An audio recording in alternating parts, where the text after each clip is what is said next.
So today TFT set 10 is going live. Everyone's going to be spamming ranked, and for those people who haven't played PBE, it might be a bit confusing, and I wanted to give you a comp that I've been playing on PBE that I think is underrated but very strong. In this video, I will show you the comp that you're aiming for, level 7, going past that level 8, early game boards, itemization around carries, and some tips around actually playing this, because some of the tips are very useful. When I first originally played this comp, I was bot 4ing a lot, but since figuring it out a bit more, I've consistently been able to get top 4s forcing this comp. So on screen now is the level 7 board that we're aiming for. We're focusing on Seraphine 3-star with the headliner. We need her to have the Spellweaver +1 for this comp to work. This comp is 7 Spellweaver plus 2 Emo as well as Hyperpop for your level 7 board. Seraphine is your main carry. She's a unit that heals and does AoE damage. Ahri is going to be your secondary carry, and she's going to focus on doing your single target damage. Your main tank in this comp will be Amumu. You have 2 secondary frontliners in Gragas and Echo, however I'd suggest heavily itemizing Amumu, basically giving him MR items as he already passively stacks armor. That doesn't mean you can't put any armor items on him, but we'll get into this more in the itemization part. The first thing though we have to talk about is of course the headliner trait. Now this is a new mechanic similar to Chosen from what I've been told, however I didn't play the game back then, so I only know this as headliner. But the way it works is basically until you have a headliner, in every shop you will see a headliner, and depending on your level you're more likely to see different stars of headliners. When you pick up a headliner, there will be 2-star already. Headliners are more powerful than normal units as they have like passive buffs essentially.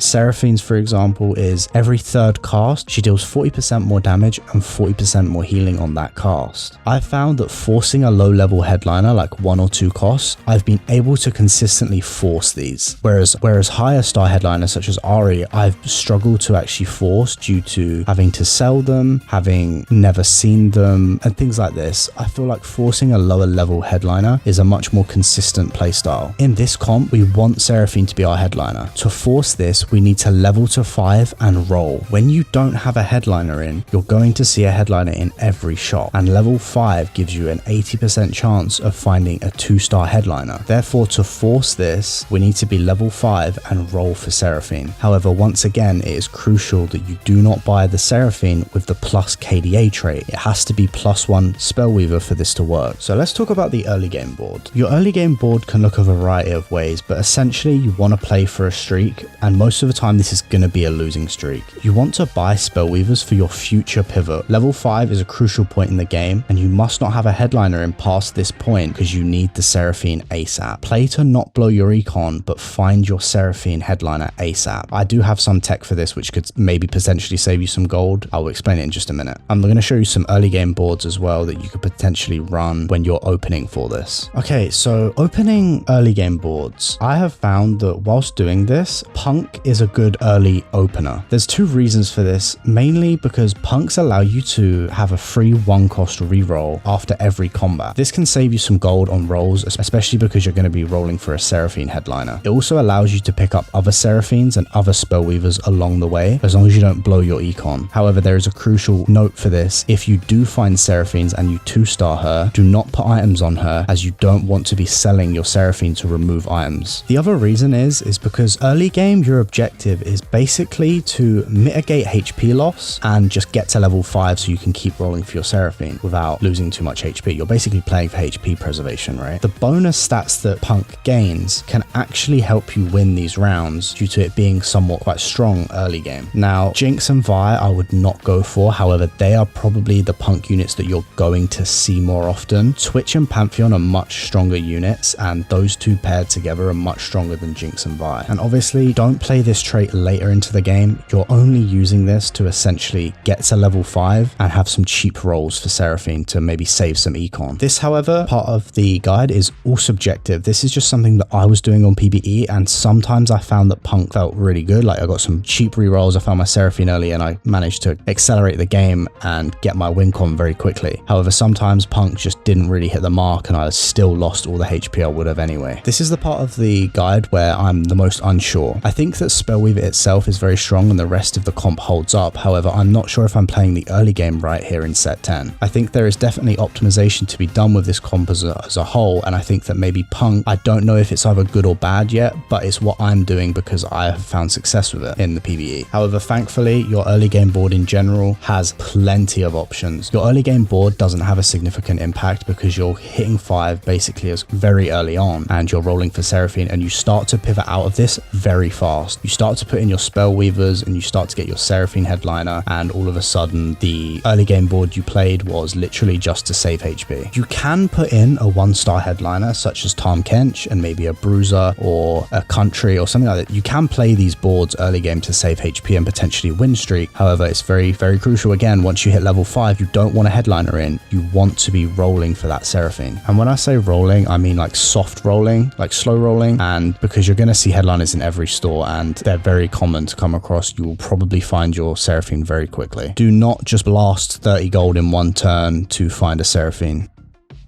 Below are some early game boards that you could potentially run with this, or just in general.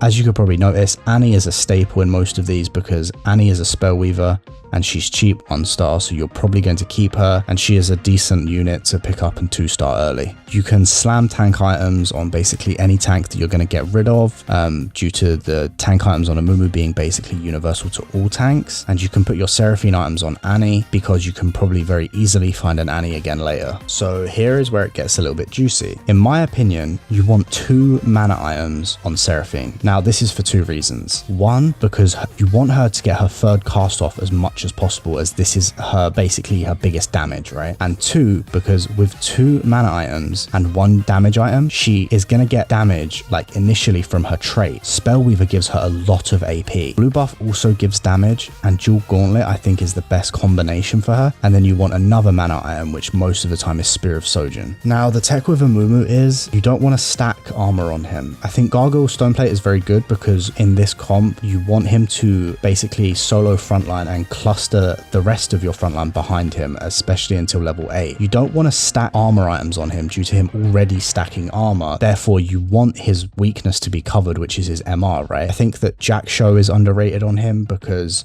he casts, and 3rd cast he stuns people, right? He is much bigger. I think that letting him take damage because it's going to stack up his armor and he's going to get mana from it, I think is also good. Next to all of these, you have potential other options. One of the ones you might notice is the KDA trait, the KDA emblem, I mean, right? This is the only way you put KDA in this comp, in my opinion. It's if you get an emblem, because overall KDA in this comp I think is actually not the key factor at all. I think that when people were exploring Seraphine on PvE, they were playing it KDA, and I think they should have been playing it a lot more around Spellweaver. I've been flicking through another slide on this, like with reasoning for the items that I'm giving and things like that. Ari is the last one, of course. You want 1 mana item on her, and you just want like the leftover damage items, basically. This doesn't mean just throw anything on her. You don't want a fucking Thieves Gloves on her or something like that. You do want to give her damage items, as she is your single target damage. She does, if not more damage than Seraphine, but Seraphine is your main carry because she's not only dealing AoE damage, and a lot of it, she's also healing your frontline. So finally, we're going to talk about level 8 swaps and late game, things like this. So once you're stable, you have Seraphine 3, you have your Ari in, basically you're stable enough with Amumu's, like everything's 2-star, you can start to go 8. Once you're 8, I recommend putting in a Bruiser,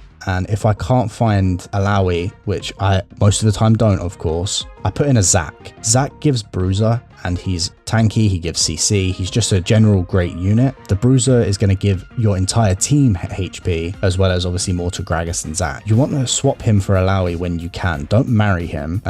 Swap him for Alawi and put the tentacles like wherever they basically fit, but most of the time you want them on each side of the frontliners. You want to swap Lulu for Sona at some point. Maybe don't sell your Lulu yet, because if you do potentially go level 9, you can put her back in and have Hyper Pop in again, and then she'll benefit from the Spellweaver, and Lulu is just a pretty good unit overall. If not, you can put in Ziggs, level 9, things like that. But I think that Sona is a much better unit than Lulu overall. But basically, from level 8 onwards, you can sort of play like flexibly. Like if you want to play a Guardian or you want to try out something else, I think it's very much doable.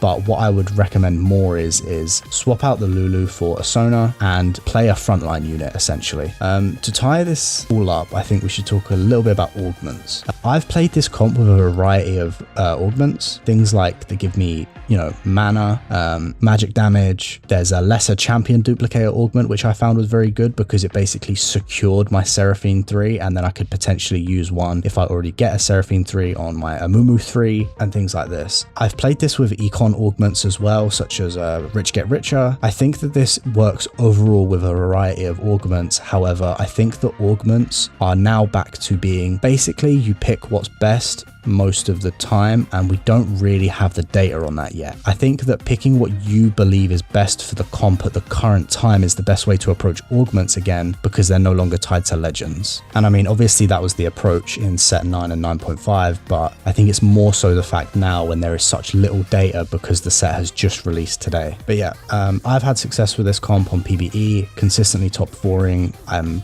Found it to be very forceable, and people don't realize how strong it is.